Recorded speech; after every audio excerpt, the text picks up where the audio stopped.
Mga Lodi, don't skip ads po tayo, maraming salamat sa patuloy ninyong pagsuporta. Paki-like and share naman dyan mga Lodi.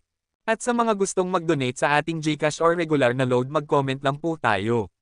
Para patuloy tayong makapag-upload ng mga bagong kabanata. Marami pong salamat. Subaybayan natin ang kwento ng isang kabataang nangarap para sa kanyang mga mahal sa buhay. Mula sa pinakamahina tungo sa pinakamalakas. Alamin natin ang kwento ng kanyang buhay. Kabanata 1291 hanggang Kabanata 1300. Kabanata 1291. Di nagtagal, sa pangunguna ng dalaga, nakarating si Yehan sa isang malaking arena ng martial arts. Sa pagtingin, tahimik ang arena ng martial arts, at sa gitna ng arena, nakaupo sa lupa ang mga batang pigire. Tahimik silang nagsasanay lahat. Habang humihinga sila, isang malawak na puwersa ang pinakawalan mula sa kanilang mga katawan. Tumayo si Yehan at ang dalaga sa isang sulok ng arena ng martial arts at hindi naglakad pasulong. Samantala, pinagmamasdan din ni Yehan ang mga batang lalaki at babaeng ito, ngunit pagkatapos ng ilang pagmamasid, ang ikinagulat ni Yehan ay ang mga batang lalaki at babaeng ito, ay nasa larangan ng Rendo, at ilang tao ang nakarating na sa larangan ng Darendo, at ang kanilang edad ay karaniwang nasa 18 o 19 na taong gulang. Ang ganitong malakas na paglilinang sa ganoong edad ay nagpaunawa kay Yehan sa henyo ng mundong ito sa kauna-unahang pagkakataon. Sa huli, ang mga mata ni Yehan ay napunta sa dalaga na nakasuot ng berdeng damit na nakaupo nang nakakross ang mga binti sa harapan. Ang dalaga ay mga 18 taong gulang, mukhang elegante at mapagbigay, ipinanganak na maganda, may maliwanag na mga mata at makinang na ngipin, at ang kanyang pares ng mga kilay na hugis willow ay parang puting crescent moon karaniwan, ang kanyang magagandang tampok sa mukha ay nagpapakita ng mga hibla ng aura, at napakaganda nila. Gayunpaman, ang ikinagulat ni Yehan ay ang dalaga na ito ay nagtataglay ng kapangyarihan ng isang bulaklak. Kung siya ay 18 taong gulang, tatawagan siyang sobrang henyo sa huwaksya. Habang pinagmamasdan ni Yehan ang grupo ng mga batang lalaki at babae sa arena ng martial arts, natapos ang pagsasanay ng mga batang lalaki at babae isa-isa at binuksan ang kanilang mga mata. Ito ang kanilang pang-araw-araw na takdang aralin. Hoy, hindi ba iyon ang may sakit na binata na iniligtas ni Feo? Akala ko mamamatay siya, pero hindi ko inaasahan na mamamatay siya. Nagising siya pagkatapos matulog ng kalahating buwan. Sa oras na ito, maraming tao ang nakakita kay Ye sa sulok. Han, ang kanyang buhok na umaabot sa balikat ay medyo kaakit-akit. Hehe, hindi nabanggitin? Ang lalaking ito ay marumi nang iligtas siya, parang pulubi. Pagkatapos magbihis, mukhang hindi pa rin siya isang gwapo. Ano ang silbi ng pagiging maganda, may magandang mukha at walang lakas, mawawala siya sa lalong madaling panahon. Tama, ngayon na nagising na siya, sa palagay ko oras na para paalisan siya. Sobrang nasugatan siya noong panahong iyon, at walang nakakaalam kung anong uri ng kaaway ang kanyang na-offend. Hindi natin alam kung ano ang mangyayari sa atin kung panatilihin natin siya sa bahay ni Mo. Nasa problema ka ba? Ang mga taong ito ay walang anumang pag-aalinlangan kung maririnig sila ni Yehan. Karamihan sa kanila ay hindi gusto na manatili si Yehan dito. Sa mundong ito, ang tunay na malalakas lamang ang maaaring maging kahanga-hanga. Sa oras na ito, dahan-dahang tumayo ang dalaga na nakasuot ng berde at naglakad patungo kay Yehan, ang kanyang malalaking mata ay puno ng pagkamausisa at tiningnan niya si Yehan, ang kanyang mapaglarong mukha ay may kakaibang amoy. Hoy, nagising ka na, kumusta ang pakiramdam mo? Okay lang. Tumingin si Yehan sa dalaga at sinabi, narinig ko na iniligtas ako ng dalaga, salamat sa pagligtas sa aking buhay. Hindi, mausisa lang ako sa iyo. Ito ang unang pagkakataon na nakakita ako ng taong nakadamit tulad mo. Sa pamamagitan ng paraan, ito ang pamilya mo sa Damo City. Ang pangalan ko ay Mo Feo. Ano ang pangalan mo? Saan ka galing? Sabi ng dalaga. Tinitingnan si Yehan, patuloy siyang tinitingnan. Nakarinig nito, nagkaroon ng ideya si Yehan, at sinabi sa dalaga, mismo, naaalala ko lang na ang pangalan ko ay Yehan, ngunit pasensya na, wala akong naaalala mula sa nakaraan. Nakarinig ng mga salita ni Yehan, nagkaroon ng ekspresyon ng pagkadismaya sa mukha ni Mo Feiwo, at gusto niyang malaman ang tungkol sa nakaraan ni Yehan. Mga taong hindi kilala ang pinagmulan, sa palagay ko mas mabuting umalis ka sa aking pamilya mo, hindi kami sumusuporta sa mga tamad dito. Sa oras na ito, isang malamig na pag-iingay ang narinig sa arena ng martial arts. Tumangala si Yehan, nakita ko ang isang binatang mga 20 taong gulang na naglalakad patungo sa kanila kasama ang isang grupo ng mga teenager at dalaga. Ang binata ay gwapo, mga 20 taong gulang, at sa rurok ng gobernador, makikita na may mataas na katayuan siya sa mga batang babaeng ito. Lahat ay nakikinig sa kanya, at nakikita ang pagkasuklam sa mukha ng binata, bahagyang kumunat ang noo ni Yehan, ngunit ito ang pamilya mo, normal lang na gusto ng mga taong ito na paalisin ang isang estranghero na hindi kilala ang pinagmulan. Mo, ako ba ang may huling salita dito, o ikaw ang may huling salita? Sa sandaling ito, lumingon si Mo Feiwo, at isang ekspresyon ng hindi pagsang-ayon ang sumilay sa mga mata sa ilalim ng nakakunot na mga kilay. Bilang ang numero unong henyo ng pamilya mo at ang anak na babae ng pinuno ng pamilya mo, ang katayuan ni Mo Feiwo sa pamilya mo ay napakataas, mataas. Nakarinig nito, ang binata na nagdala ng isang grupo ng mga batang babae ay kumurap sa kanyang mukha at sinabi, Feiwo, ang taong ito ay hindi kilala ang pinagmulan, at hindi alam kung mabuti o masama na manatili sa ating pamilya mo. Paano kung siya ay kabilang sa iba pang malalaking pamilya? Especially iya dito, hindi maganda para sa ating pamilya mo. Mga especially iya, mahinang sabi ni Mo Feiwo, saan may napakaraming especially iya. Bukod dito, sa tingin mo ba magpapadala ang isang tao ng isang mahina na tao upang maging isang especially iya? Dahil iniligtas ko siya, kailangan niyang umalis o manatili. Ako, si Mo Feiwo, ang may huling salita, at nangyari na kulang ako ng isang tagasunod, kaya susundan niya ako mula ngayon. Nakarinig nito, isang pangit na tingin ang sumilay sa mukha ng binatang nagngangalang Mowo, at nagulat din ang iba.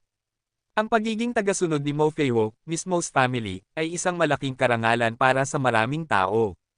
Dahil si Mo Feiwo ay hindi lamang natitirang talento at lakas, kundi pati na rin ang numero unong kagandahan sa lungsod ng disyerto. Napakaraming tao ang may paghanga sa kanya. Kung maaari siyang sumunod sa kanya, magiging isang magandang bagay ito para sa marami sa mga manliligaw ni Mo Feiwo. Napakasayang bagay. Mahinang sabi ni Mo Feiwo, huwag mong kalimutan na ikaw ay nakikipag-ugnayan sa pamilya Feng sa Tianfeng City. Kung malalaman ni Feng Wuji na sinusundan mo ang isang tao, maaaring hindi maganda, tama ba?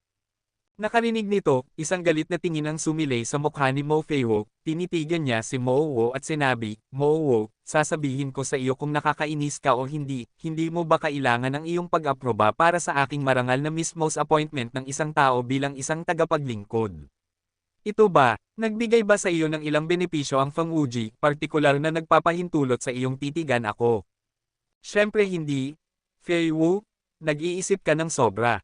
Nahihiyang ngumiti si Mo, bagamat nahulaan din ni Mo Feiwo ng maayos, syempre hindi ito aaminin ni Mo. Sa isang pag-iwas ng kanyang mga mata, tiningnan niya si Yehan na tahimik na nakatayo sa gilid, at sinabi na may panunuya, gayunpaman, Feiwo, dahil gusto mo siyang maging iyong tagasunod, kung gayon dapat ay mayroon siyang kakayahang maging iyong tagasunod, tama ba? Ang ating pamilya mo ay hindi nagpapalaki ng walang silbing mga tao. Nakarinig nito, maraming batang babae at lalaki mula sa pamilya mo ang sumang-ayon. Iyon nga, kung ang lakas ay masyadong mahina, hindi ito tagasunod, ngunit isang pasanin. Ang ating pamilya mo ay nagtatayo ng isang pamilya na may martial arts, at wala tayong lakas na maging tagasunod ni Feiwo. Huwag hayaang tumawa ang iba pang malalaking pamilya. Ang lalaking ito ay nasa antas lamang ng Zongrendo sa unang tingin, at malayo siya sa likod ni Feiwo. Kung hahayaan natin siyang sumunod kay Feiwo, hindi kayang mawala ng ating pamilya mo ang lalaking ito. Kabanata 1292. Lagi ng kalmado si Yehan. Bagamat mahirap marinig ang mga salitang ito, nakaranas na siya ng sobra, at ang kanyang pag-iisip ay hindi maihahambing sa mga batang babae sa greenhouse. Gayunpaman, ang pamilya mo ang unang grupo na nakasalamuhan niya sa bagong mundong ito. Kung maaari, ayaw muna umalis ni Yehan, kahit papaano, pagkatapos niyang maunawaan ang mundong ito. Hindi ko alam, anong uri ng lakas ang kailangan ko para maging tagasunod ni Miss Mo. Sa oras na ito, nang pinag-uusapan ng mga anak ng pamilya mo si Yehan, nagsalita si Yehan. Dahan-dahang inilibot ng kanyang mga mata ang mga anak ng pamilya mo isa-isa, at sa huli ay napunta kay Mo, tila hindi siya masaya na makita siya. Nakita ito, nang iinis na ngumiti si Mo, at sinabi, kung gusto mong maging tagasunod ni Feiwo, ang iyong lakas ay hindi dapat mas mababa kaysa sa Great Governor, tama ba? Iyan lang ba ang kinakailangan? Kalmado ang hitsura ni Yehan. Bagamat ang kanyang kasalukuyang lakas ay katumbas ng isang middle-ranking governor, nakaranas na siya ng napakaraming laban sa buhay at kamatayan. Hindi mahirap pumatay ng mga tao sa larangan ng Great Rendo. Damn, baliw ang lalaking ito. Sino sa tingin niya siya para sa kahilingang ito? Kaya ba niyang gawin iyon? Talagang isang mapagmataas na tao siya. Nasa gitnang Rendo realm lang siya sa pinakamarami. Sa tingin ko nasunog ng pinsalang ito ang kanyang utak. Ang kapangyarihan ng Great Rendo Realm, ano sa tingin niya ito, isang pusa o isang aso? Binigyan ni Mo Feiwo si Yehan ng kakaibang tingin. Mula sa kalmado at malalim na mga mata ng binatang nasa harap niya, nakaramdam siya ng isang pinigilang tiwala sa sarili. Ilagay ito sa iyong mga mata. Tila napakatiwala ka. Ngumiti si Mowo kay Yehan, kumaway sa isang binatang nasa likuran niya, at sinabi, hanggat kaya mo siyang talunin, kung gayon makikilala natin na mayroon kang kakayahang maging isang tagasunod ni Feiwo. Ang lakas ay nakasalalay sa kung naglakas loob kang lumaban o hindi. Hoy, hayaan mong gawin ito ni Mo lang. Ang lalaking ito ay minsang pumatay ng isang high-level spirit demon gamit ang isang suntok. Tapos na ang lalaking ito. Nakita ang binatang nakatayo sa tabi ni Mo, nang iinis na ngumiti ang mga miyembro ng pamilya Mo, at kumunat ang noo ni Mo Feiwo. Bahagyang kumunat ang kanyang noo. Alam niya ang lakas ni Mo lang. Siya ay nasa ikalimang ranggo sa mga mas batang henerasyon ng pamilya Mo, at nasa larangan ng Great Governor. Bakit hindi ka naglakas loob? Walang pakialam ang hitsura ni Yehan, lumapit siya, at tiningnan ang batang lalaki na nagngangalang Mo lang. Hehe, mabait ka talaga. Kung mababali ko ang iyong mga buto mamaya, huwag mo akong sisihin. Ngumisi si Mo lang, pinilipit ang kanyang leeg, at mahigpit na kinuyam ang kanyang mga kamao, sumabog mula sa katawan. Walang pakialam na sinabi ni Yehan, kung ganoon, sisihin mo ako sa hindi pagiging kasing galing ng iba, ngunit mas mabuting ipakita mo ang iyong buong lakas. Nakita ito, umatras ang mga anak ng pamilya mo. Nag-atubili si Mo Feiwo sandali, at umatras din. Talagang gusto niyang makita kung anong uri ng lakas ang mayroon ng lalaking ito na may medyo misteryosong background. Ang tiwala ay hindi pekeng. Malamig na umungol si Mo lang, talagang mapagmataas ka, kaya mo akong talunin, sapat na ang isang suntok. Matapos magsalita, bigla na lang, ang kamao ni Mo lang ay parang isang mabangis na hayop, at mabilis na sumugod patungo sa katawan ni Yehan. May panunuya sa mga mukha ng mga anak ng pamilya Mo, dahil tila nakita na nila ang eksena kung saan napatalsik si Yehan sa ilalim ng suntok ni Mo lang. Mapagmataas na tao, kung hindi ka aalis kung bibigyan ka ng paraan upang mabuhay, naghahanap ka ng kamatayan. Tinitingnan si Yehan, nang iinis na ngumiti si Mo sa kanyang puso. Sa oras na ito, sa harap ni Mo lang, tahimik na nakatayo si Yehan, parang isang lawa ng nakatigil na tubig. Ang kanyang mga aksyon ay nagparamdam sa nakapaligid na mga anak ng pamilya Mo na mas natatakot. Gayunpaman, nang malapit nang tumama ang kamao ni Mo lang na parang hayop sa katawan ni Yehan, gumalaw si Yehan, ang kanyang bilis ay kasing bilis ng kidlat, at ang kanyang katawan ay gumalaw, parang isang anino, agad na lumitaw sa katawan ni Mo lang sa likuran. Kaagad, ang palad ni Yehan ay malakas na sumugod tulad ng isang talam, at direktang tumama sa likod ng leeg ni Mo lang. Sa isang iglap, isang mahinang ungol ang nagmula sa bibig ni Mo lang, at kaagad, ang katawan ni Mo lang sa ilalim ng nagulat na mga mata ng nakapaligid na mga anak ng pamilya Mo, bumagsak siya sa lupa. Isang galaw upang talunin. Sa arena ng martial arts, isang grupo ng mga anak ng pamilya Mo ang nanood sa katawan ni Mo lang na nakahandusay sa lupa, at nagulat ang kanilang mga ekspresyon. Mas malakas sila kaysa kay Mo lang, at natalo sila ng isang binatang tila nasa gitnang antas lamang ng gobernador.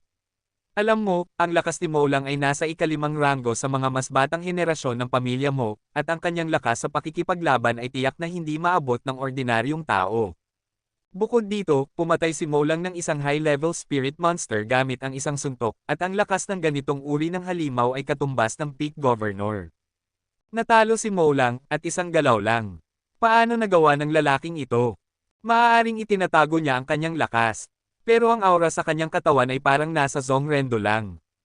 Nagulat ang mga anak ng pamilya Mo sa paligid at natalo si Mo lang gamit ang isang galaw. Kung ito ay ilalagay sa isang laban sa buhay at kamatayan, si Mo lang ay magiging isang malamig na bangkay sa ngayon. Sa sandaling ito, pangit ang mukha ni Mo. Natalo si Mo lang kay Yehan gamit ang isang galaw na hindi niya kailanman naisip. Orihinal na naisip niya na sa lakas ni Mo lang, posible na talunin si Yehan gamit ang isang galaw, ngunit ngayon natalo si Mo lang kay Yehan gamit ang isang galaw. Tinitingnan ng binatang may napakakalmong ekspresyon, isang kakaibang tingin ang sumilay sa mukha ni Mo Feiwo. Natalo ni Yehan si Mo lang gamit ang isang galaw, at hindi man lang niya naisip. Ngayon, alam na niya kung saan nagmumula ang tiwala ni Yehan. Halika, ang lakas ng kalaban ay marahil hindi kasing simple ng tila sa ibabaw. Para kay Yehan, walang dapat ikatuwa sa pagkatalo ng isang cultivator na isang senior governor. Nang siya ay nasa Huaxia, ilang beses na namatay ang ganitong uri ng master sa kanyang mga kamay. Mo, ano ang sasabihin mo ngayon? Lumabas si Mo Feiwo, at binigyan niya ng mahinang tingin si Mo. Narinig ito, medyo pangit ang mukha ni Mo, ngunit wala pa rin siyang pinabulaanan. Pagkatapos ng lahat, ginawa niya lang iyon. Hanggat natalo ni Yehan si Mo lang, makikilala nila si Yehan bilang tagasunod ni Mo Feiwo. Kabanata 1293. Paano naman kayo? Ano ang opinyon ninyo ngayon? Ang titig ni Mo Feiwo ay patuloy na inilibot sa grupo ng mga anak ng pamilya Mo, na nagparamdam sa kanila ng matinding kahihiyan at hindi makasagot. Hoy, Ate Feiwo? Dahil nanalo ang lalaking ito, syempre wala kaming pagtutol, hayaan mo siyang maging iyong tagasunod, baka makatulong siya sa iyo sa mga kritikal na oras, isang teenager ang ngumisi sa sandaling ito. Nakita mo ba? Mabilis lang silang makaunawa. Humagalpak ng tawa si Mo Feiwo, lumingon upang tingnan si Yehan, at sinabi, Hoy, hindi ko talaga napagtanto na ang itsura mo ay napakahina, ngunit napakalakas mo. Sabi ni Yehan, pinuri ako ni Miss Mo, ngunit alam ko lang kung paano hawakan ang tiyempo. Ang paliwanag na ito ay nagparamdam sa mga anak ng pamilya Mo sa paligid nila na mas mabuti. Kung si Yehan, na tila nasa larangan lamang ng gitnang gobernador, ay kayang talunin ang senior governor sa loob ng ilang segundo, ano naman sila, mga henyo.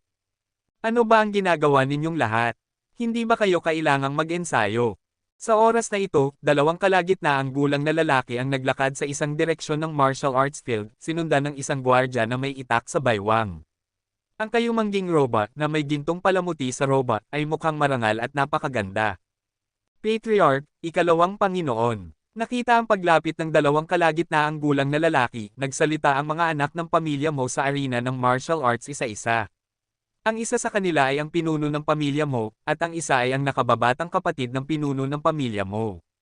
Sa oras na ito, naglakad si Mo Feiwo at nilapitan ang kalagitnaang gulang na lalaki na mukhang marangal, at sinabi na may ngiti, Ama, ipapakilala ko sa iyo ang isang lalaki. Ang pangalan niya ay Yehan. Iniligtas ko siya mula sa desyerto noong nakaraang pagkakataon. Bumalik siya, kanina lang niya natalo si Mo lang gamit ang isang galaw. Ikaw na babae, bakit ka nagkakagulo kung hindi ka nag-e-ensayo ng mabuti? Sinaman ni Mo Chanho nang tingin ang kanyang minamahal na anak na babae na may seryosong mukha. Ama, wala po. Isang ekspresyon ng sama ng loob ang sumilay sa mukha ni Mo Feiwo, at biglang lumambot ang mga mata ni Mo Chanho. Ang babaeng ito ay walang ina mula noong bata pa siya, at hindi niya talaga kayang pag-alitan ito. Mo, ano ang nangyayari dito? Sa sandaling ito, tiningnan ng kalagitnaang gulang na lalaki na nakatayo sa tabi ni Mo Chanho si Mo lang na nakahiga sa lupa, ang kanyang mga kilay ay nakakunot, narinig ito, tiningnan ni Mo si Yehan, sinabi, Ama, ang taong ito na hindi kilala ang pinagmulan ang nagpabagsak kay Mo lang. Nakarinig nito, binigyan ni Yehan si Mo ng malamig na tingin, ang lalaking ito ay talagang gustong saktan siya. Paano naman ang isang taong hindi kilala ang pinagmulan ay lalabas sa aking pamilya mo? Paano kung may iba pa siyang plano para saktan ang ating pamilya mo? Halika rito at palayasin siya. Malamig na umungol si Mo Tianlong, pagkatapos ang marilag na mga mata ay inilibot ang lahat ng mga anak ng pamilya Mo sa arena ng martial arts. Nakarinig nito, agad na sumulong ang grupo ng mga gwardya na may mga itak sa kanilang baywang. Nakita ito, hindi nasisiyahan si Mo Feiwo, at sinabi, tigilan ninyo iyan, ikalawang tiyo, sino ang nagsabi na hindi niya kilala ang pinagmulan, ang pangalan niya ay Yehan, iniligtas ko siya mula sa desyerto, at siya ang aking tagasunod ngayon bueno, kalahati siya ng pamilya Mo, bakit siya dapat palayasin? Walang pakialam na sinabi ni Mo Tianlong, Feiwo, ikaw na babae ay talagang nagkakagulo. Sa ngayon, ang mga pamilya sa Damo City ay ayaw sa akin at sa ating pamilya mo. Kung ang taong ito ay inayos nila, hindi ba magiging aking pamilya mo at ang kawalan ng katarungan? Ama, huwag mong palayasin si Yehan, okay. Hayaan mo lang siyang manatili sa tabi ko, at nangako ako na magsisikap akong mag-ensayo sa hinaharap. Hinugyog ni Mo Feiwo ang braso ni Mo Chanho, ang kanyang maamong hitsura ay nagparamdam kay Mo Chanho ng pagmamahal, mahirap talagang tanggihan siya. Kaagad, tiningnan ni Mo Chanho si Yehan, at ang kanyang marilag na mga mata ay napunta kay Yehan. Nagkatinginan ang dalawa. Nang nakita ito, isang kakaibang kulay ang sumilay sa mga mata ni Mo Chanho, bihira talaga sa lungsod na ito ng disyerto na may taong kayang harapin siya ng kalmado bilang pinuno ng pamilya mo. Yehan ang pangalan mo, bakit ka lumitaw sa disyerto? Tiningnan ni Mo Chanho si Yehan at nagsalita, ang kanyang marilag na boses ay puno ng momentum. Bago pa makasagot si Yehan, sinimulan na ni Mo Feiwo ang pag-uusap at sinabi, Ama, maliban sa kanyang pangalan, wala nang naaalala si Yehan mula sa nakaraan. Tatay, napakakaawa niya, kaya hahayaan natin siyang manatili. Okay. Okay, ikaw na babae ay nagpapaalog sa aking baywang at malapit na akong mahimatay. Walang magawa na tiningnan ni Mo Chanho ang kanyang anak na babae, at pagkatapos ay sinabi kay Yehan, dahil gusto mong maging tagasunod mo si Feiwo, kung gayon maaari kang manatili, ngunit huwag mong hayaang malaman ko na mayroon kang masasamang intensyon, o papatayin kita gamit ang aking sariling mga kamay. Ang mga salitang ito ay sinabi na may balak na pumatay, sinabi pa rin ni Yehan ng walang pagpapakumbaba, salamat sa Patriarch sa pagtanggap sa akin. Hindi pa rin pamilyar si Yehan sa lahat ng bagay dito, kaya ngayon ay pipiliin na lamang niyang manirahan sa ilalim ng bubong. Kuya, natatakot akong hindi ito angkop. Kumunat ang noo ni Mo Tianlong at sinabi. Okay, iyon na iyon. Kumaway si Mo Chanho. Bilang pinuno ng pamilya, may karapatan siyang gumawa ng lahat ng desisyon. Kaagad, tiningnan niya ang mga anak ng pamilya Mo sa arena ng martial arts at sinabi, dapat ninyong malaman, at isang buwan na ang simula ng Battle of Ten Dynasties competition. Sa oras na ito, kung ang ating pamilya Mo ay makakakuha ng magandang rango sa Battle of Ten Dynasties, ay nakasalalay sa inyo. Sana magsikap kayo sa panahong ito, upang maghanda para sa Battle of Ten Dynasties, naiintindihan ba? Battle of the Ten Dynasties. Sa arena ng martial arts, nang marinig ng maraming anak ng pamilya Mo ang mga salita ni Mo Chanho, ang kanilang mga mata ay nagningning ng kaguluhan, at mabigat silang tumango. Ang Battle of Ten Dynasties ay isang malaking kaganapan na ginaganap tuwing 3 taon sa Great Chu Dynasty. Sa loob ng dinastiya, mayroong daan-daang lungsod, at ang mga kabataan na wala pang 30 taong gulang ay may pagkakataong lumahok. Sa teritoryo ng Great Chu Dynasty, mayroong daan-daang lungsod, at ang Damo City ay isang patak lamang sa Taikang. Ang bawat lungsod ay may maraming mahuhusay na masters, lalo na sa imperial na lungsod ng Great Chu Dynasty, mayroong maraming henyo tulad ng buhok ng baka. Kabanata 1294. Siyempre, hindi ganoon kadali ang manalo ng magandang rango dito. Isipin mo lang, sa Great Chu Dynasty, lahat ng mahuhusay na master mula sa daan-daang lungsod ay makikilahok. Sa imperial na lungsod ng Great Chu Dynasty, ang makapangyarihang mga henyo ay mas makapangyarihan pa. Sa ganitong paraan, pagkatapos dumating si Yehan sa bagong mundong ito, pansamantalang nakakuha siya ng matibay na paninindigan sa pamilya Mo. Lubos na nagpapasalamat si Yehan sa dalagang iyon, si Mo Feiwo. Kung hindi dahil sa kanya, nasa disyerto pa rin si Yehan, hindi alam kung buhay pa siya o patay na, at nakaya ni Yehan na pansamantalang manirahan sa bahay ni Mo dahil sa kanyang tulong. Ngayon na pansamantala na siyang nanirahan sa pamilya Mo, alam ni Yehan na kailangan niyang mabawi ang kanyang lakas sa lalong madaling panahon. Bagaman hindi niya alam kung gaano katagal ang prosesong ito, kaunting pag-unlad na rin ito. Bukod dito, maraming tao sa pamilya Mo ang ayaw siyang makita. Si Yehan lang ang makakapagprotekta sa kanyang sarili ngayon. Ang likod bahay ng pamilya Mo ay pag-aari ng silid ni Yehan. Sa sandaling ito, gabi na, at tahimik na nagsasanay si Yehan. Ang sinag ng buwan sa labas ng bintana ay sumisikat papasok, at makikita ang isang mahinang halo na tumatakip sa katawan ni Yehan. Tinitingnan siya, kapag ang mga sugat sa kanyang katawan ay dahan-dahang naayos na lamang, ang lakas ni Yehan ay unti-unting makakabawi. Ang madilim na gabi ay binalot ang lupa, lahat ay tahimik, at ang buong lungsod ng disyerto ay tahimik. Sa madaling araw, si Yehan, na nakaupo nang nakakross ang mga binti sa kama, ay dahan-dahang binuksan ang kanyang mga mata. Pagkatapos ng pagsasanay kanina, ang kanyang lakas ay bumalik na sa rurok ng middle-level governor. Isang hakbang na lang ang layo para bumalik sa larangan ng Darendo. Gayunpaman, hindi nasiyahan si Yehan sa bilis ng paggaling na ito, masyadong mabagal. Gugugol ito ng napakatagal na panahon para lamang makabawi sa rurok ng Zongrendo, at hindi alam kung gaano katagal bago makabawi sa estado ng pagtitipon. Hindi katakataka na walang nakapasa sa yin yang reincarnation formation mula noong unang panahon. Ang formation na iyon ay talagang nakakatakot. Sa aking lakas, halos dumaan ako sa buhay at kamatayan dito. Kung hindi dahil sa tulong ng Yin Yang Shuangzhou at ng Suzaku Holy Beast, natatakot akong ganoon din ako ngayon. Namatay sa madilim at walang hangganang espasyong iyon. Nakaupo nang nakakross ang mga binti sa kama, naisip ni Yehan sa kanyang sarili, bagaman may puso si Yehan ng Vermilion Bird, hanggat ang puso ay hindi nasa Syra. Sa pangkalahatan ay siya ay kabilang na sa immortal na katawan, ngunit sa formation na iyon, kahit na si Yehan may puso ng banal na hayop na Suzaku, mamamatay din siya, alam mo, iyon ay sa pamamagitan ng isang oras at espasyo. Nang maisip ito, biglang naisip ni Yehan ang Yin at Yang Double Beads. Ang Yin at Yang Double Beads ay ang pinakamahalagang kayamanan sa mundo. Matapos makuha ang Yin at Yang Double Beads sa Northern Wolf Cave, hindi pa ito pinag-aaralan ng mabuti ni Yehan.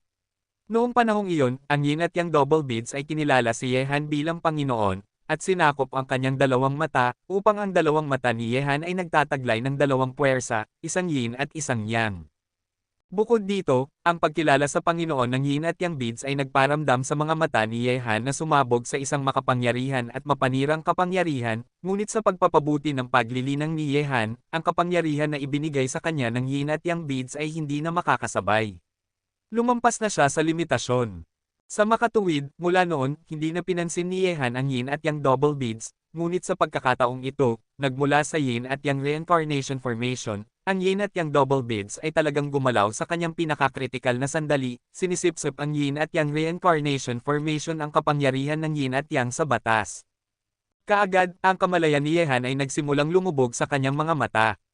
Pagkatapos masipsip ng Yin Yang Beads ang Yin Yang Power sa Yin Yang Reincarnation Formation, anong uri ng mga pagbabago ang nangyari? Gayunpaman, nang ang mga mata ni Yehan ay lumubog sa kanyang mga mata, bigla siyang nagulat na matuklasan na ang Yin at Yang Beads ay isinama sa kanyang mga pupil, anuman ang isa't isa. Ang Yin at Yang Beads ay mga mata ni Yehan. Ang mga mata ni Yehan ay Yin at Yang Pearls. Nakita ito, medyo nagulat si Yehan. Ang Yin at Yang Beads ay sumali sa kanyang mga mata. Mabuti ba ito o masama? Hindi na masyadong inisip ni Yehan ito, basta subukan niya mismo, malalaman niya kung ano ito. Kaagad, sinimulan ni Yehan na buhayin ang Yin Yang Dharma ay sa lahat ng direksyon. Bigla, nagkaroon ng mabaliw na kaguluhan sa isipan ni Yehan. Sa sandaling binuksan ni Yehan ang Yin Yang ay, isang eksena na parang kidlat ang lumitaw sa kanyang isipan. Saan man siya tumingin, ang lahat ay malinaw na lumitaw sa kanyang isipan. Ang looban ng bahay ni Mo, ang mga kalye, eskinita, tindahan, restaurant sa labas, ang mga eksena ay patuloy na ipinapadala sa isipan ni Yehan, na nagparamdam kay Yehan na nakikita ang lahat ng ito na parang siya ay talagang naroon.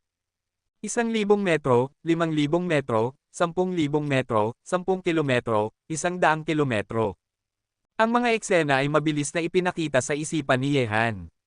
Saan man tumingin si Yehan, walang makakapidyaw sa kanyang paningin. Di nagtagal, ang lahat sa loob ng 100 kilometro ng Damo City ay ipinakita sa mga mata ni Yehan. Sa kanyang isipan, ang kanyang mga mata ay parang isang satellite. Sa sandaling ito, nagulat si Yehan. Hindi niya naisip na manatili sa bahay, malinaw niyang nakikita ang lahat sa loob ng radius na 100 kilometro, at ang saklaw na ito ay lumalawak pa rin. 200 kilometro, 300 kilometro. Pagkatapos maabot ang isang nakakatakot na 300 kilometro, ang mga imahe sa isipan ni Yehan ay tumigil. Sa sandaling ito, nakikita na ni Yehan ang ilang mga eksena sa labas ng lungsod ng disyerto. Nagulat si Yehan. Sa simula, ginamit niya ang Yin Yang Magic Eyes, na makakakita ng mga bagay sa loob ng 10,000 metro sa pinakamarami, ngunit pagkatapos naganap na ma-fuse ang Yin Yang Double Bead sa kanyang mga mata, ang kanyang kakayahan ay nadagdagan ng daan-daang beses. Sa sandaling ito, hindi lumabas si Yehan, ngunit nakita niya ang buong lungsod ng desyerto sa kanyang mga mata, at ang bawat kilos nito ay hindi makatakas sa kanyang mga mata. Ang pakiramdam ng pagsisiyasat ay hindi mailalarawan ni Yehan. Para kay Yehan, maaari na itong tawaging isang himala. Gayunpaman, nang gamitin ni Yehan ang kanyang Yin at Yang Magic Eyes upang siyasatin ang buong lungsod ng desyerto. Kabanata 1295. Bigla, 4 na figure ang lumitaw sa madilim na kalangitan sa gabi mula sa 4 na direksyon ng Timog Silangan, Hilaga, Timog, Silangan at Kanluran. Malamig at matalas ang kanilang mga mata, tumingin sa apat na direksyon, isang makapangyarihang puwersa ang pinakawalan mula sa kanila, at ang isa sa kanila ay si Mo Chanho, ang pinuno ng pamilya Mo. Sino ang sumusubaybay? Ang apat sa kanila ay matatagpuan sa apat na direksyon ng kalangitan sa gabi, timog silangan, hilagang kanluran, na may walang pakialam na mga mata, at patuloy nilang hinahanap ang Panginoon na sumusubaybay sa kanila. Sa silid, pagkatapos lumitaw ang mga figure ng apat na taong ito sa isipan ni Yehan, agad niyang isinara ang kanyang yin at yang eyes. Kanina lang, nang sinisilip niya ang buong lungsod ng desyerto, napansin siya ng apat na taong ito. Sa ngayon, ang lakas ni Yehan ay hindi pa ganap na nakabawi, at ayaw niyang mapansin siya ng sinuman, ngunit ang ganitong uri ng kakaibang kakayahan ay nagulat din kay Yehan. Hindi ito naayos bago pa man dumating. Nawala. Sino ito? Sa kalangitan sa gabi, nadama ni na Mo Chanho at ng iba pa na ang pagsisiyasat ay nawala sa kalangitan sa gabi, at ang kanilang mga kilay ay nakakunot. Sino ang taong iyon kanina?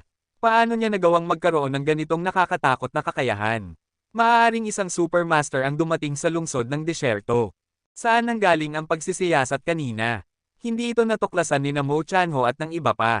Ang mga taong may ganitong kakayahan ay maaaring napakahirap na awayin. Matapos kumpirmahin na ang pakiramdam ng pagsisiyasat ay nawala sa kalangitan sa gabi, sina Mo Chanho at ng iba pa ay nawala rin sa kalangitan sa gabi sa apat na direksyon ng timog, silangan, hilaga at kanluran. Tungkol naman sa tatlong iba pang tao, sila ang mga patriarch ng tatlong iba pang malalaking pamilya ng Yuan, Lin, at Zing sa lungsod ng desyerto. Ang apat ay kilala bilang apat na master sa lungsod ng desyerto. Hindi pinansin ni Yehan ang apat na tao sa kalangitan sa gabi sa labas, basta't hindi siya matuklasan ng apat na taong ito, wala siyang magiging problema. Gamit ang ganitong kakaibang kakayahan, ang yin-yang double bid ay karapat-dapat na maging kayamanan ng langit at lupa. Tila magsisikap ako sa kapangyarihan ng yin-yang sa hinaharap. Kung hahayaan kong sipsipin muli ng yin-yang double bid ang kapangyarihan ng yin-yang, marahil ang aking kakayahan, at patuloy na lalawak. Sa sandaling ito, naisip ni Yehan sa kanyang sarili. Gayunpaman, ang kakayahang tumingin ay nadagdagan sa ganitong kakaibang antas, nagbago rin ba ang kanyang iba pang mga kakayahan? Para bang binubuksan ng kaliwa at kanang mata ng sabay, makikita ni Yehan kung ano ang nangyari sa nakaraan sa pamamagitan ng isang bagay, nagbago rin ba ang kakayahang ito? Nang maisip ito, agad na binuksan ni Yehan ang kanyang kaliwa at kanang mata ng sabay. Upang subukan ang kakayahang ito, pinunit din ni Yehan ang isang piraso ng tela sa silid. Gayunpaman, nang puno ng tuwa si Yehan at nais na patunayan ang kakayahang ito, ang ikinagulat niya ay ang kakayahang makita ang nakaraan sa pamamagitan ng isang bagay ay nawala. Nakita ito, nakaramdam ng kaunting pagsisisi si Yehan, ngunit nang nawala si Yehan, isang bagong pagtuklas ang lumitaw sa harap ni Yehan. Binuksan niya ang kanyang kaliwa at kanang mata ng sabay, at natuklasan ni Yehan na ang mga bagay sa harap niya ay nasa harap niya. Bumagal, maging ang bilis ng daloy ng hangin sa paligid ay bumagal. Ano ang nangyayari? Ang puso ni Yehan ay tumalon, at binuksan niya muli ang kanyang kaliwa at kanang mga mata. Pagkatapos suriin ang kanyang mga mata, ang daloy ng hangin sa paligid niya ay talagang bumabagal. Bagaman hindi ito nakita ni Yehan, naramdaman niya ito. Ang eksena na ito ay nagbigay kay Yehan ng isang ideya at itinapon ang piraso ng tela sa kanyang kamay pasulong. Sa isang iglap, ang bilis ng piraso ng tela na itinapon ni Yehan ay naging napakabagal sa hangin. Pagkatapos ng 5 o 6 na segundo, bumagsak lang ito sa lupa. Baguhin ang oras sa paligid, makaapekto sa dalas ng paggalaw ng mga bagay. Nagulat si Yehan, isang ekspresyon ng pagkatakot ang sumilay sa kanyang mga mata, at binuksan niya ang kanyang kaliwa at kanang mga mata ng sabay, posible bang kontrolin ang oras sa paligid niya. Tungkol sa oras, hindi kailanman naisip ito ni Yehan, paano makakontrol ng isang tao ang oras. Kung makokontrol ang oras, paano magkakaroon ng napakaraming kapanganakan, katandaan, sakit at kamatayan sa mundong ito? Ito ay lubos na walang katuturan. Upang patunayan ang kanyang ideya, kinuha ni Yehan ang Dragon Scale Dagger mula sa Somero Ring, at kaagad, sa ilalim ng kontrol ni Yehan, ang Dragon Scale Dagger ay umikot palabas ng silid, at sa huli ay direktang sumugod patungo sa posisyon ni Yehan. Halika, kasing bilis ng kidlat. Sa isang iglap binuksan ni Yehan ang kanyang kaliwa at kanang mata ng sabay, at pagkatapos, ang Dragon Scale Dagger na lumitaw sa loob ng 2 metro sa harap niya ay biglang bumagal sa bilis na parang kidlat. Ang kabagalan, nakikita ng mata, tila may isang hindi nakikitang layer ng paglaban sa paligid ni Yehan, na pumipigil sa bilis ng Dragon Scale Dagger. Nakita ito, mahigpit na hinawakan ni Yehan ang dragon scale dagger sa kanyang kamay, isang makapal na pagkabigla ang sumilay sa kanyang mukha, at binuksan ang kanyang kaliwa at kanang mga mata ng sabay, maaari niyang kontrolin ang oras sa paligid niya at maaapektuhan ang paggalaw ng mga bagay dalas ng. Ang pagtuklas na ito ay lubos na nagbago sa pag-unawa ni Yehan sa martial arts. Ang isang tao ay talagang makakakontrol ng oras. Ang isang kakaibang kakayahan. Lihim na nag-click ng kanyang dila si Yehan. Dati niyang binubuksan ang kanyang kaliwa at kanang mata ng sabay. Nakikita ni Yehan kung ano ang nangyari sa nakaraan sa pamamagitan ng isang bagay. Bagaman kasangkot din dito ang isyu ng oras, hindi ito masyadong naisip ni Yehan. Sa sandaling ito, pagkatapos naganap na ma-fuse ang yin at yang bead sa kanyang mga mata, naramdaman ni Yehan ang pagkatakot sa kakayahang ito. Siyempre, ang ganitong uri ng kakayahan ni Yehan ay talagang kabilang sa ebolusyon, at ang panlabas na puwersa ng ebolusyon na ito ay ang double beads ng yin at yang, isang yin at isang yang. Ang dalawang puwersang ito ay kumakatawan kay Chen at Kun, buhay at pagkakaisa, mamatay. Ang kapangyarihan ng yin at yang ay ang orihinal na kapangyarihan ng lahat ng bagay. Ang lahat ng bagay sa mundo, maging ito ay isang nilalang o isang halaman, ay hindi makatakas sa ikot ng yin at yang, maging ang oras. Kung walang yin at yang, ang pagpapatakbo ng buong mundo ay guguho. Tulad ng katawan ng tao, mayroong yin chi at yang chi. Sa katunayan, ito ang kapangyarihan ng yin at yang. Ang isang tao ay hindi maaaring mabuhay ng walang yang chi, at hindi rin siya maaaring mabuhay ng walang yin chi. Kabanata 1296. Dahan-dahang kumalma ang puso ni Yehan. Habang lumalakas ang kanyang kakayahan, mas malaki ang pag-asa niyang mabuhay sa kakaibang mundong ito. Sa mundong ito, ang mga henyo, multo, at salamangkero ay walang katapusang sumusulpot, at ang mga malalakas ay parang kagubatan. Akala noon ay imposible. Ang lahat ay maaaring maging katotohanan dito.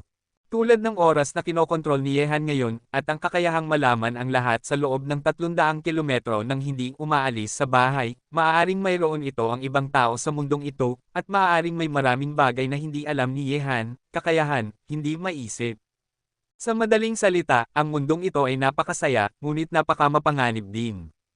Pagkatapos mapatunayan ang kanyang dalawang kakayahan, mayroong maraming tiwala si Yehan sa kanyang landas sa hinaharap. Ngayon na dumating na ang kamanghamanghang mundong ito, kailangan niyang lumabas at maglakbay pagkatapos ng lahat. Ayaw niyang maging immortal, ngunit pakisamahan ang paglalakbay na ito. Sa huli, binigyan pa ni Yehan ang dalawang kakayahang ito ng dalawang pangalan, Chenlimo at Time Stillness. Ang dahilan kung bakit ito tinawag na Chenlimo ay dahil nararamdaman ni Yehan na ang kanyang kakayahan ay maaaring patuloy na umunlad sa hinaharap. Ito ay nasa loob na ng saklaw na 300 kilometro. Kung may pagkakataon sa hinaharap, maaari itong talagang maabot ang saklaw ng 1,000 milya. Tungkol naman sa kakayahang i-freeze ang oras, hindi pa rin ito maintindihan ni Yehan. Sa ngayon, kaya niyang i-freeze ang oras sa loob ng 2 metro ng kanyang katawan. Lampas sa saklaw na ito, wala itong epekto. Paano po lalakasan ang kakayahang ito? Kailangan din ba nitong sumipsip ng kapangyarihan ng yin at yang? Ang lahat ng ito ay kailangang mapatunayan ni Yehan mismo sa hinaharap para malaman. Maaga kinabukasan, habang nagsasanay pa rin si Yehan sa kanyang silid, may kumatok sa pintuan sa labas niya. Ito ay ang personal na katulong ni Mo Feiwo ang dumating. Nakita si Yehan na binuksan ang pinto at lumabas, sinabi ng katulong, kayo ay talagang walang kamalayan na maging isang tagapaglingkod. Aling katulong ng babae ang hindi laging naghihintay sa tabi ng Panginoon? Mabuti naman kayo, at may mag-aanyaya sa inyo. Terena, gusto ng binibini na lumabas para maglakad-lakad. Sinadya niya akong pinapatawag. Gusto ni Miss Mo na lumabas. Tanong ni Yehan sa likod ng katulong. Sumagot ang katulong, si Miss ay hindi isang taong makakaupo lang. Halos araw-araw siyang lalabas para maglakad-lakad. Wala itong kakaiba. Ngayon na ikaw ay katulong ni Miss, kung mayroon kang anumang problema kapag lumabas ka, hindi ka maaaring umatras. Huwag kang mag-alala, hindi ako actress. Habang nag-uusap sina Yehan at ang katulong, nakarating na sila sa labas ng gate ng bahay ni Mo.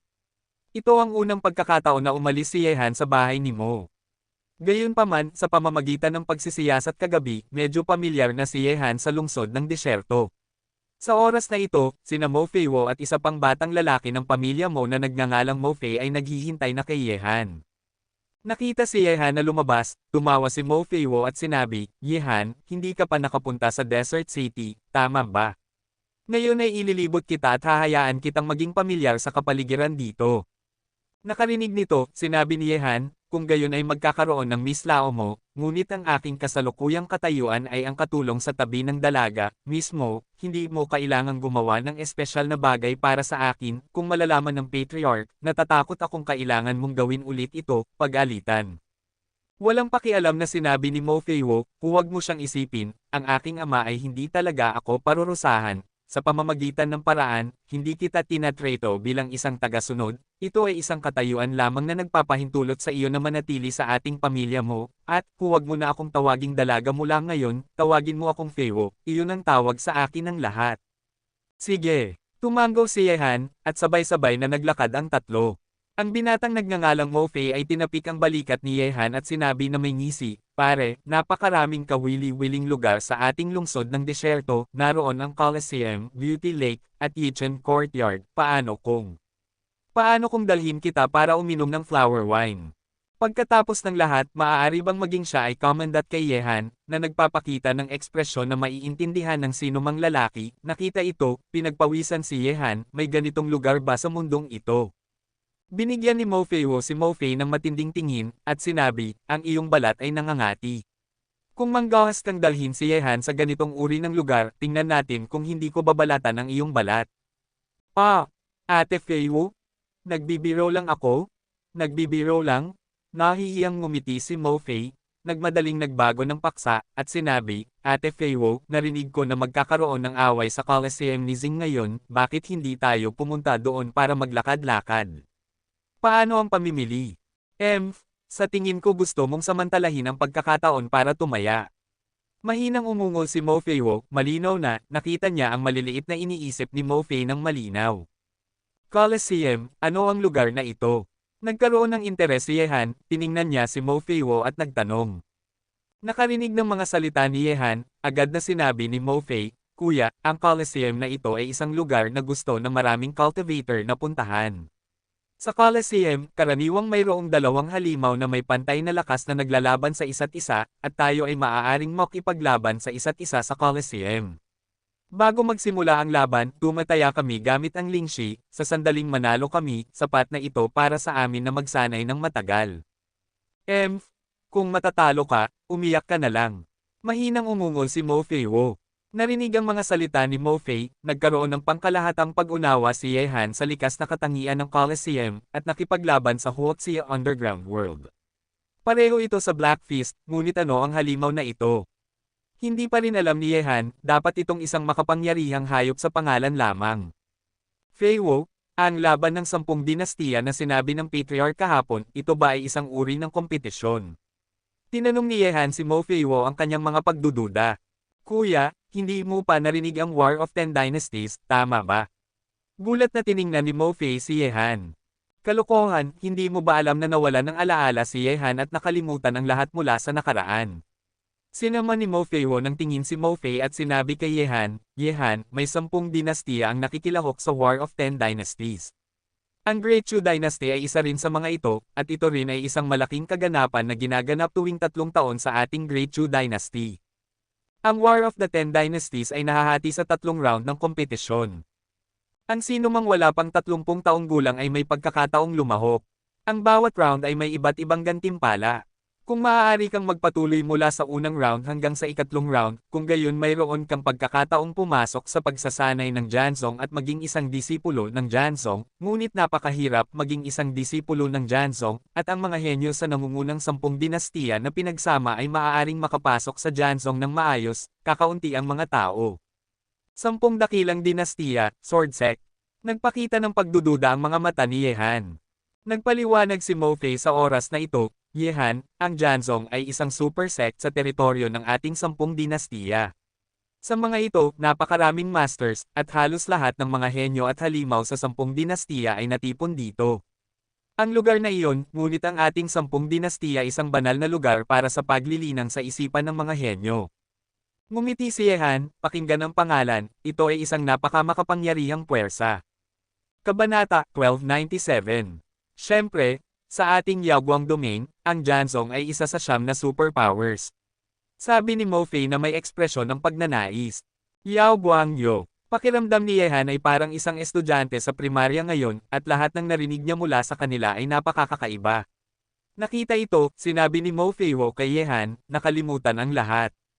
Nakarinig nito, hinawakan ni Yehan ang kanyang ilong at ngumiti ng mapait. Hindi niya nakalimutan, ngunit hindi niya pa ito narinig. Sabi ni Mo Feiwo, ang lugar na kinaroroonan natin ngayon ay tinatawag na God and Demon Continent kung mas malaki at Yaguang Realm kung mas maliit. May 9 na super sect sa Yaguang Realm, at ang Janzong ay isa lamang sa mga ito. Sa ilalim ng 9 na super sect na ito, mayroong daan-daang dinastiya, at ang ating Great Chu Dynasty ay isang patak lamang sa karagatan. Kaya naman pala, tahimik na tumango si Yehan, at nagpatuloy, ang Yaguang Domain ay kinabibilangan ng 9 na super sect at ng Kingdom of 100 Dynasties, kaya ano ang mayroon sa labas ng Yaguang Domain? Narinig ko na may mas malawak na lugar. Sa madaling salita, ang Gods and Demons Continent ay napakalawak, at ang kapangyarihan upang lumipad sa kalangitan at makatakas sa lupa ay matatagpuan saan man.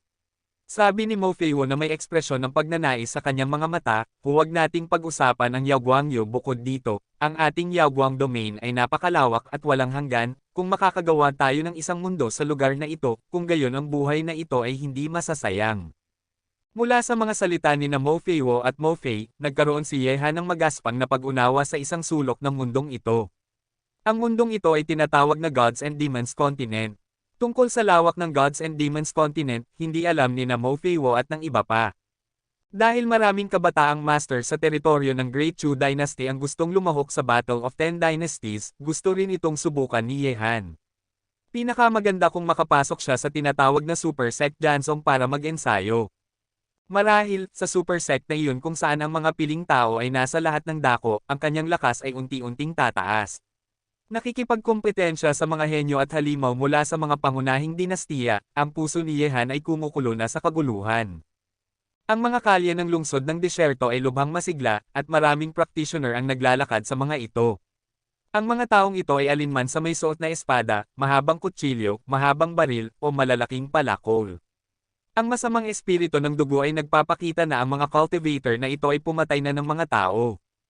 Kahit sina Mo Feiwo at Mo Fei sa harap ni Yehan ay pareho. Ito ay isang mundong puno ng pagpatay, walang batas na pumipigil, lahat ng lakas ay napakahalaga, at ang mga kamao ang pinakamalaki. Napakaganda ni Mo Feiwo. Hindi lamang siya may talento, kundi pati na rin ang numero 1 kagandahan sa lungsod ng disyerto. Mayroon siyang pagiging ligaw at liksi ng isang babaeng taga-disyerto sa kanyang katawan. Mukhang maganda at kamangha-mangha siya. Kapag naglalakbay siya, sa napakalawak na karamihan sa kalye ng dagat, nakakuha din ito ng atensyon ng maraming tao. Gayunpaman, para sa ganitong uri ng titig, halata nang nakaranas na si Mo Feiwo ng sobra. Dinala niya si Yehan pataas at pababa sa kalye at nagpakilala ng maraming bagay kay Yehan. Sa ilalim ng pagpapakilala ni Mo Feiwo, ako ay may pag-unawa sa ilang mga bagay sa lungsod na ito. Gayunpaman, natuklasan ng maingat na Yehan na ang mga cultivator dito ay walang sumiring sa kanilang mga kamay tulad niya, kahit si Mo Feiwo, ang dalaga ng pamilya Mo, ay wala nito. Ito ay nagparamdam kay Yehan na mag-ingat. Ang somero ring sa kanyang mukha ay isang hindi pangkaraniwang kayamanan. Upang hindi pukawin ang kasakiman ng iba, mas mabuting mas kaunti ang paglalantad niya ng ganitong uri ng bagay sa harap ng mga tagalabas. Di nagtagal, sa pangunguna ni na Mo Feiwo at Mo Fei, ang tatlo sa kanila ay dumating sa isang coliseum. Maraming upo ang hugis trapezoid sa paligid ng coliseum. Sa sandaling ito, maraming tao na ang nakaupo dito. Sa gitna ng larangan ay isang malaking bakal na hola. Pagdating ng tatlo sa kanila rito, agad nilang nakakuha ng atensyon ng maraming tao sa coliseum. Hoy, iyon si Mo Feiwo, ang panganay na anak na babae ng pamilya Mo, at narito rin siya. Hoy, nandito si Miss Mo. Ito ay isang magandang tanawin. Natatakot akong magkakaroon ng bukas at lihim na away sa parehong oras. Tingnan mo, ang mga tao mula sa pamilya Lin at pamilya Zing ay narito ngayon. Oo, totoo iyon. Ang mga pamilyang ito ay mukhang magkakasundo sa ibabaw sa lungsod ng disyerto, ngunit patuloy silang nag-aaway sa pribado. Ngayon na nagkita ang mga nakababatang henerasyon ng mga pamilyang ito, maaaring may magandang palabas na mapapanood. Kumilos si Mo Feiwo na parang hindi niya narinig ang mga bulong mula sa paligid, at dinala sina Yehan at Mo Fei sa isang pribadong upuan. Pagkaupo ni na Mo Feiwo at Mo Fei, nakita nilang nakatayo pa rin si Yehan. Tumayo si Mo Feiwo ng diretso at hinayla siyang umupo kasama niya, na nagsasabing, nakakapagod na tumayo at manood, hindi kita tinatreto bilang isang tao, umupo tayo ng magkasama. Tumango si Yehan, umupo sa likurang upuan, at nagsimulang tingnan ang lahat sa Coliseum. Tignan mo, ang babae mula sa pamilya mo ay kaakit-akit kapag siya ay dumating, ngunit sayang na ang babaeng ito ay nakikipag-ugnayan sa pamilya Feng, kaya hindi ako makagalaw, kung hindi ay gusto ko talaga siyang tikman.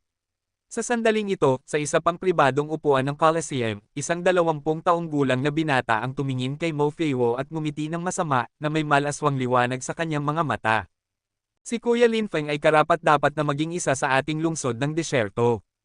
Narinig ang mga salita ng binata, isang binata na hindi kalayuan ay nagbigay sa kanya ng thumbs up at sinabi na may ngiti, narinig ko ito, kung hindi ay hindi mo matatagalan ang mga kahihinatnan.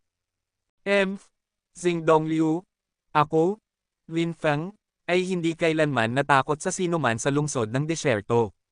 Kahit na si Yuan Lai ay dumating, hindi pa rin ako natatakot. Malamig na umungol ang binatang nagngangalang Lin Feng, at pagkatapos ay ang kanyang mga mata ay napunta kay Mo lumilipad sa kanila, gayunpaman, sino ang binata sa tabi ng babae mula sa pamilya mo? Bakit hindi ko pa siya nakita sa lungsod ng disyerto dati? Hindi ko alam, ngunit ang taong ito ay hindi maganda ang itsura. Bakit siya nakaupo kasama ang isang babae mula sa pamilya mo? Tiningnan din ni Xing Dongliu si Yehan. Ang pag-upo kasama ang dalaga ng pamilya mo ay talagang karapat-dapat pansinin. Ang lakas lang ni Yehan ay medyo mahina sa harap ng pamilya ni mismo. Kung magtatanong ka lang, magiging malinaw ito. Nang iinis na ngumiti si Lin Feng, siya ay nakaupo ng diretso sa tapat ni na Mo Feiwo at ng iba pa, at tumayo siya at sinabi, Mo girl, hindi ko inaasahan na ganoon kakasaya.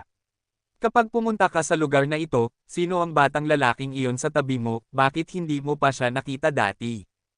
Ang tanong na ito ay napakadiretso, nang walang pag-ikot sa paligid ng palumpong. Nakarinig nito, kumunat ang noo ni Mo Feiwo, at tumingin siya kay Lin Feng, Lin Feng, isara mo ang iyong mabaho na bibig sa akin, sino siya at ano ang pakialam mo? Nakarinig ng pag-uusap ng dalawa, maraming tao sa Coliseum ang tumingin din kay Yehan sa likod ni Mo Feiwo.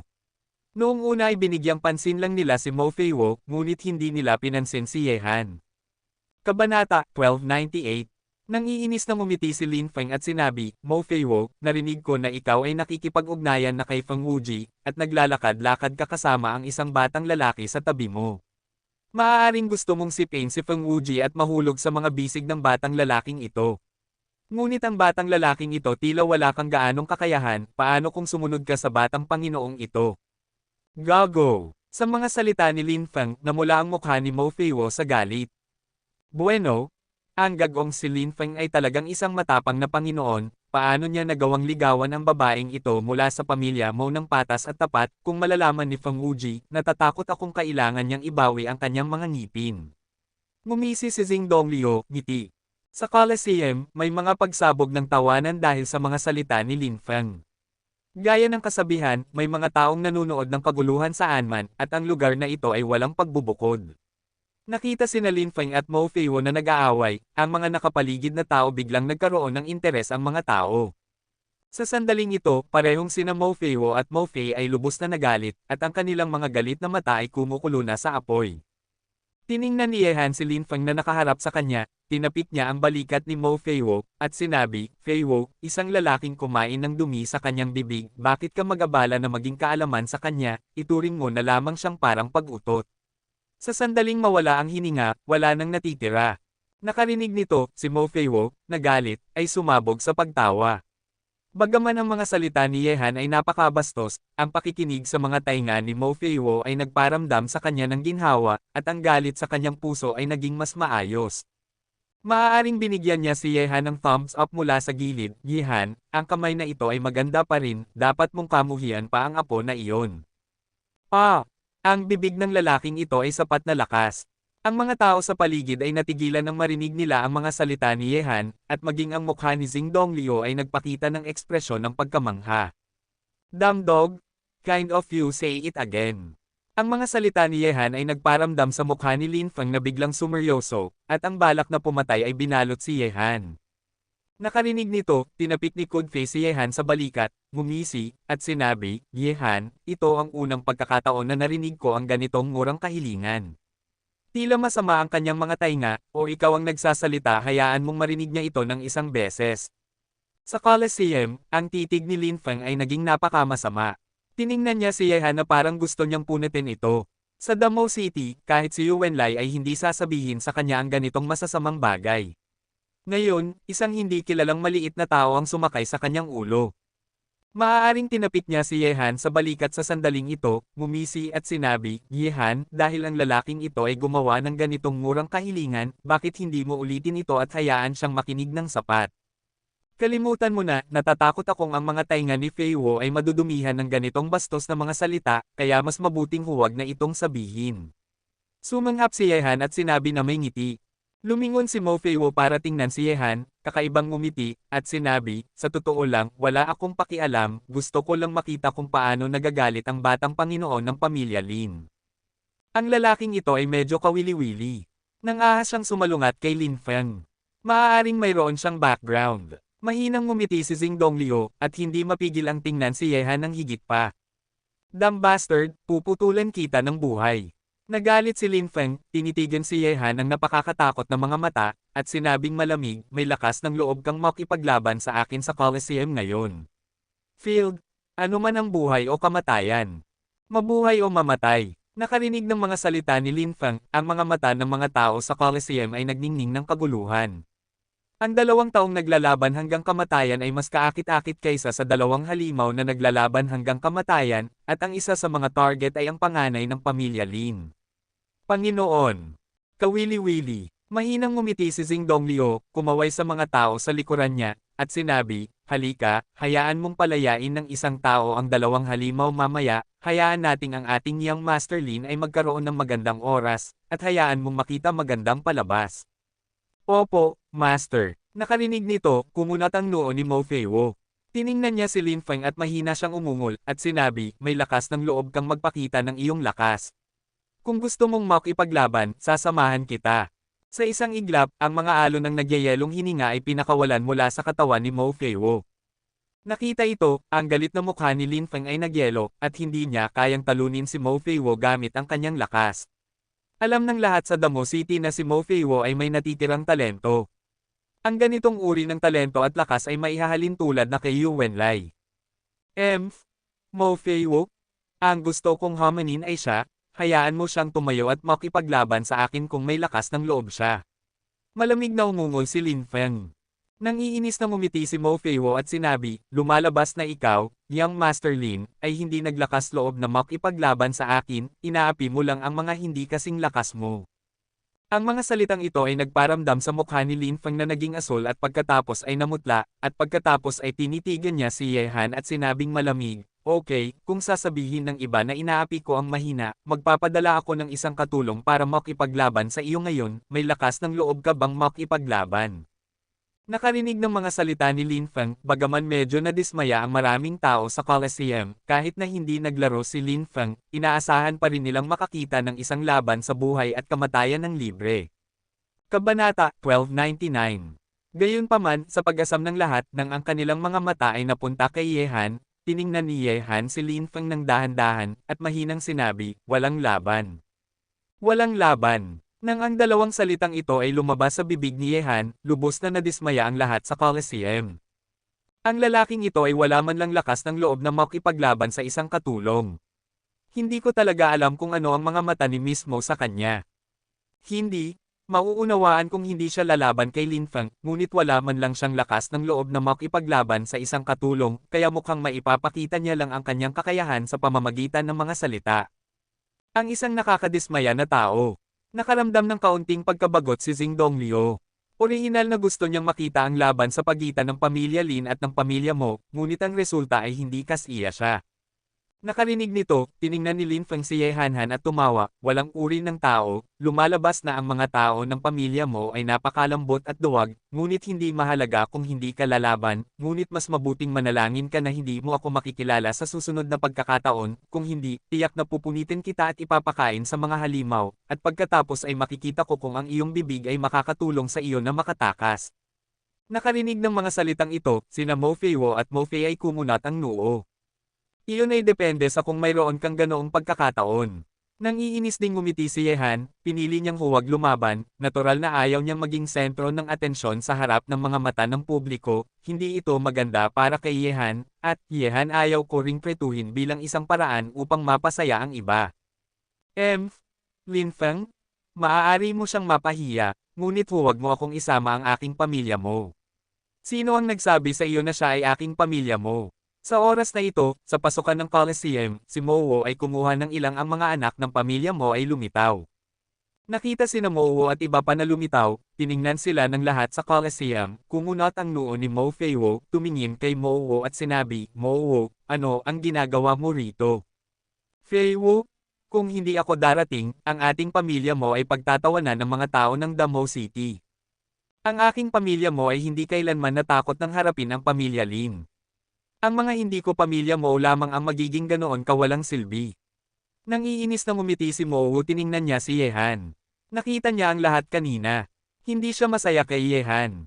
Ngayon na tinanggihan ni Yehan ang hamon ni Lin Feng at napahiya ang pamilya mo, natural na gusto niyang tumayo at magpaliwanag, baka ang mga tao sa Damo City ay naisip din na ang pamilya mo ay natatakot sa pamilya Lin. Kalmado ang ekspresyon ni Yehan, at hindi nagbago ang kanyang ekspresyon nang dumating si Mowo, kaya ano kung minamaliit siya. Wala siyang pakialam sa mga bagay na ito, dumating lang siya sa kakaibang mundong ito, at bago pa gumaling ang kanyang lakas, para kay Yehan, dapat siyang magpakumbaba upang hindi itulak sa tuktok ng bagyo. Mowo, ano ang ibig mong sabihin? Hindi ba ang duwag na ito ay mula sa iyong pamilya mo? Tiningnan ni Lin Feng si Mowo at nang iinis na ngumiti. Sa tingin mo ba ang aking pamilya mo ay matatakot sa hamon ng iyong pamilya Lin? Nang iinis ding ngumiti si Mowo, at sinabi, hindi ako natatakot na sabihin sa iyo ang totoo, hindi siya ang aking pamilya mo, maaari lamang siyang ituring na isang subordinate ng aking pamilya mo, mga tao. Katulong. Nakarinig ng sinabi ni Mowo, lahat ng mata sa Coliseum ay kakaibang tumingin kay Yehan. Hindi katakataka na ang lalaking ito ay hindi naglakas loob na lumaban. Lumalabas na siya ay isang katulong lamang ng pamilya mo. Ang tono ng kanyang boses ay napakamapagmataas kanina. Akala ko siya ay isang uri ng malaking tao mula sa pamilya mo. Isang katulong lang, sayang ang aking ekspresyon. Gayunpaman, bilang isang katulong, makakaupo siya kasama ang pamilya ni Miss Mo. Ang lalaking ito ay may kakayahang mang-engganyo ng mga babae. Sa paligid, ang mga nang-iinis na mata ay nahulog kay Yehan isa-isa. Ang mga matang iyon ay puno ng paghamak at paghamak. Sila ay mga katulong. Sa mundong ito kung saan nirerespeto ang malalakas, sila ang mga taong naninirahan sa ilalim. Sa madaling salita, sila ay mga alipin, at ang Panginoon ay maaaring gamitin sila ayon sa gusto niya. Medyo pangit ang mukha ni Mo Feiwo, binigyan niya si Yehan ng paumanhin na tingin, ang huli ay umiling sa kanya, minamaliit siya, wala siyang pakialam si Yehan, at ano naman ang mga katulong. Ang isang katulong ba ay hindi maaaring maging isang Panginoon? Noon, naglakad din si Yehan mula sa isang hindi kilalang maliit na tao hanggang sa kasalukuyan ng paunti-unti. Hehe, sinabi ko kung bakit ganoon ka masigla dito ngayon, kaya nandito ang lahat. Sa oras na ito, sa pasukan ng Coliseum, isang gwapong at matangkad na binata ang lumitaw. Ang binata ay may suot na puting mahabang damit na may umaagos na mahabang buhok. Sa likuran niya ay dalawang tahimik na katulong. Nakita ang kanyang hitsura, ang mga mata ng lahat sa Coliseum ay napunta sa kanya. Nandito si Yu Wenlai. Ang binatang lumitaw sa pasukan ng arena ay napakagwapo, mga 20 taong gulang, nakasuot siya ng malinis na puting damit, walang mantsa, na may banayad ng ngiti sa kanyang mukha, dahan-dahan siyang naglakad papasok sa arena. Nakita ang kanyang hitsura, lahat ng mata ng mga tao sa Coliseum ay napunta sa kanya, dahil ang binatang ito ay si Yu Wenlai, na minsang kilala bilang ang numero 1 henyo sa lungsod ng disyerto, ngunit kalaunan ay lumitaw ang isa pang Mo Feiwo na talo sa kanya. Gayunpaman, ang lakas ni Yu Wenli ay nireranggo pa rin bilang una sa mga kabataang master sa lungsod ng disyerto. Sa mga tuntunin ng talento, si Mo Feiwo ay kapantay niya, dahil si Yu Wenli ay 18 taong gulang din nang makapasok siya sa larangan ng isang bulaklak. Ngayon, si Mo Feiwo ay umabant rin sa larangan ng isang bulaklak sa edad na 18 taon. Nandito rin si Yu Wenlai. Kabanata 1300. Isa-isa na nahulog ang mga mata kay Yu Wenlai, at umupo siya sa parehong pribadong upuan kasama ang iba, at ang kanyang mga nakangiting mata ay inilibot sina Mo Feiwo, Lin Feng, at Xing Donglio, at sinabing may ngiti, ang interes ay medyo mataas, at ang lahat ay nagtipon. Hindi ba ikaw, Yuan Lai, ay dumating din? Nangiinis na ngumiti si Lin Feng. Nakarinig nito, sinabi ni Yuan Lai na may ngiti, narinig ko na si Kuya Xing ay magkakaroon ng kamangha-manghang laban ng halimaw dito ngayon, kaya lalapit ako at titingin, at sasali sa kasiyahan, hindi ba kayo magiging hindi malugod? Sabi ni Xing Donglio, seryoso si Kuya Yuan. Kung handa kang pumunta, huli na para tanggapin ka ng aking pamilya Xing. Hehe, si Kuya Xing ay palaging nakakaaliw magsalita. Mahinang ngumiti si Yuan Lai, at pagkatapos ay tiningnan niya si Mo Feiwo at sinabi, nakababatang kapatid na babae ng pamilya mo, bihira kang pumunta sa ganitong madugong lugar, paano ka napunta rito ngayon? Bakit ka biglang napunta rito? Tiningnan ni Mo Feiwo si Wenli, at sinabing may paghamak, Wenli, ang lugar na ito ay hindi pag-aari ng iyong pamilya. Kung gusto kong pumunta, hindi ko kailangang magpaliwanag ng anumang bagay sa iyo. Kailangan ko bang ipaalam sa iyo kung saan ako pupunta? Hehe, seryoso ang nakababatang kapatid na babae ng pamilya mo, nagtatanong lang ako ng basta-basta. Ngumiti si Yuan Lai, at pagkatapos ay tiningnan niya si Xing Donglio at sinabi, Kuya Xing, narinig ko na nahuli ng iyong pamilya Xing ang isang Gale Leopard at isang Golden Leopard. Farm 8, ang dalawang lahi ng mga halimaw na ito ay ipinanganak na magkaribal, sa tingin ko ang laban ng halimaw ngayon ay magiging kapana-panabik. Sabi ni Xing Donglio, hindi ko inaasahan na ang balita ni Kuya Yuan ay napakaganda.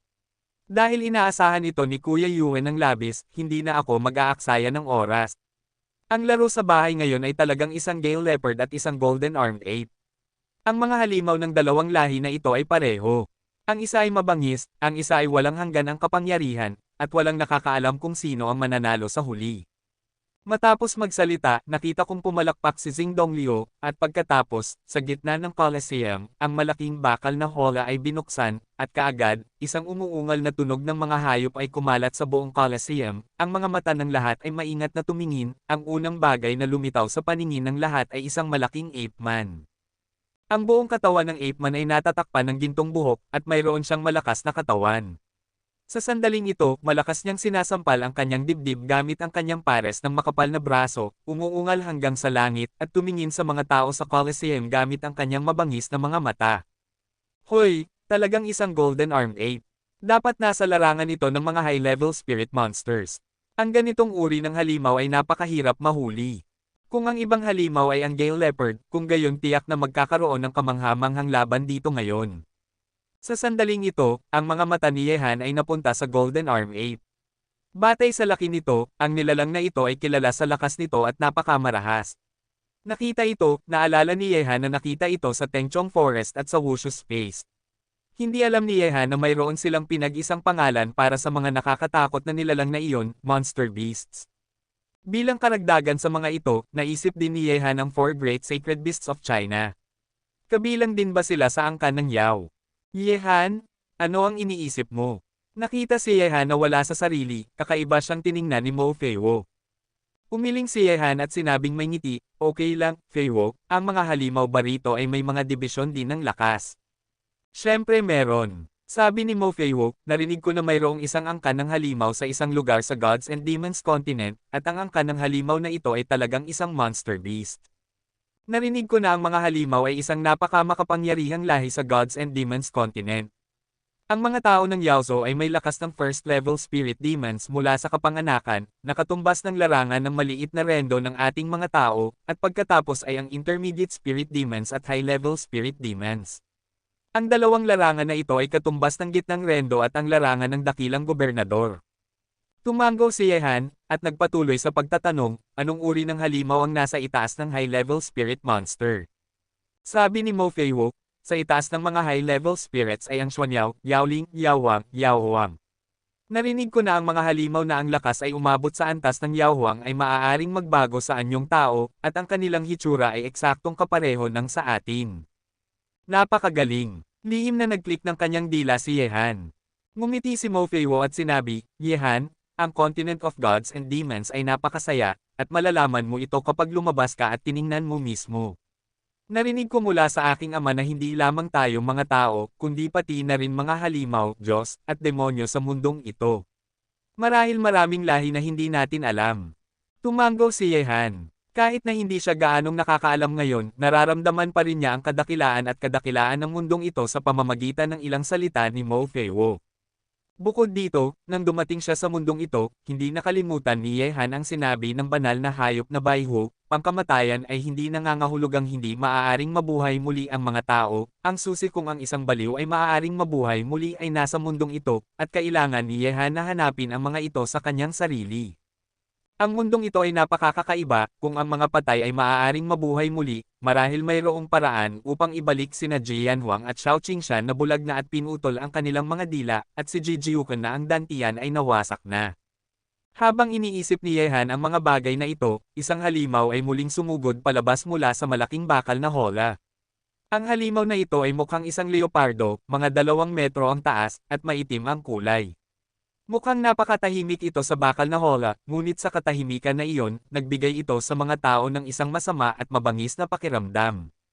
Ito ay parang isang natutulog na makamandag na ahas, maingat na tinitignan ang biktima nito. Nakamamatay na suntok sa biktima. Ang Gale Leopard, ang ganitong uri ng halimaw ay napakabilis, at ang kanilang matutulis na kuko ay napakahirap. Kung aksidenteng mahawakan mo ito, babalatan mo ang iyong balat kung hindi ka mamamatay. Tinitingnan ng Gale Leopard na lumitaw sa bakal na hola, lahat ng mata sa Colosseum ay tinitigan sila ng hindi maihahambing na sigasig. Ang 2 halimaw ay nagkatinginan ng mabangis sa bakal na hola, at ang mga alon ng mabangis na aura ay nagmula sa kanila.